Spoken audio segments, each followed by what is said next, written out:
All right, about to cross the border. I'm at the last exit before heading to Canada. Let's see how this goes.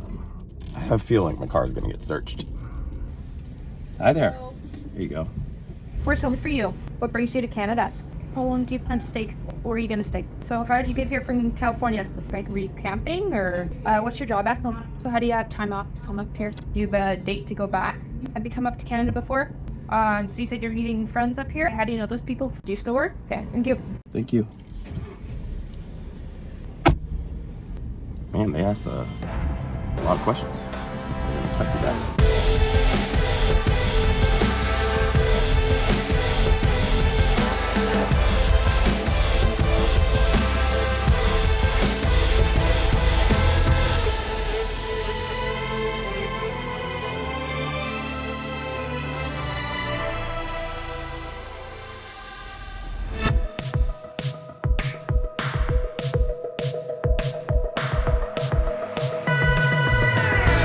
My first stop across the border is Whistler, Canada, a renowned destination in the Coast Mountains of British Columbia, celebrated for its premier ski and snowboarding terrain, vibrant village life, and diverse outdoor activities, of which I took full advantage. And to my honor, I had the chance to meet up with the legendary Reese of Akomi, where we shred the yar and shared my first experience with après ski culture, which was wild.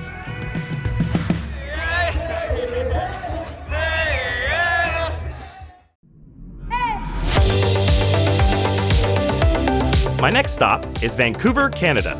Surrounded by mountains and the ocean, it offers outdoor activities, a diverse culture, and a thriving art scene. And even more exciting, a great place for a VeVe fam meetup. The fam traveled from all over, by train, bus, or boat, to where we started our adventure with a stop at a local comic book shop.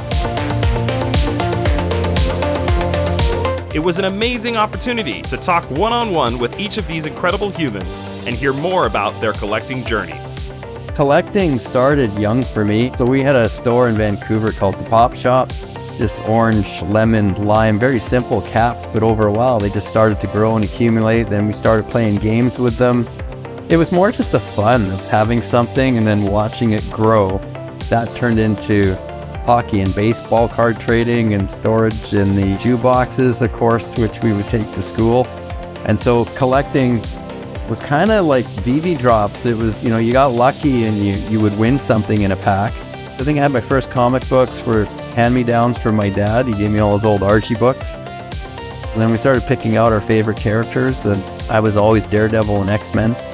So probably in my late 20s, mid-20s, the comic book collecting kind of turned off a little bit.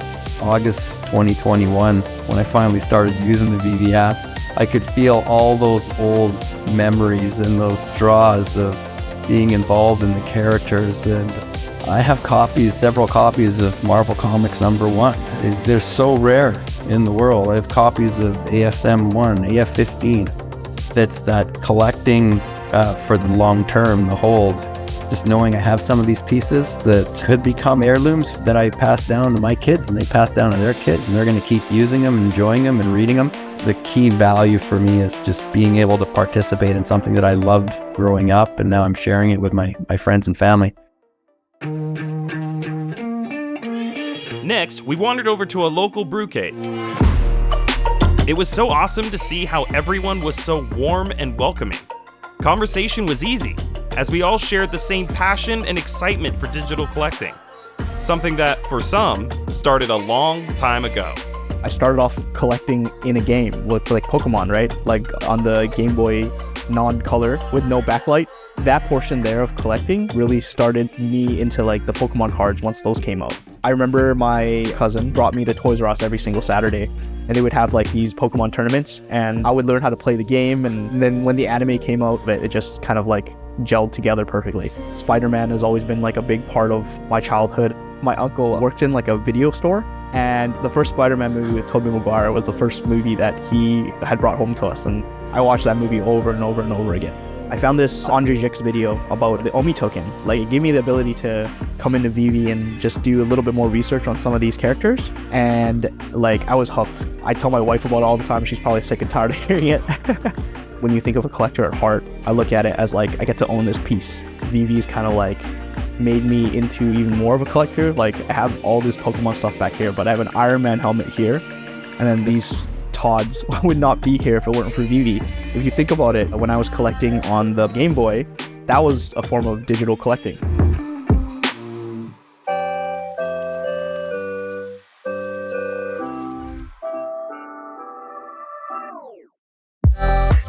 Here were people from all different walks of life, playing games and laughing together, who otherwise probably would have never met if it were not for this collecting community.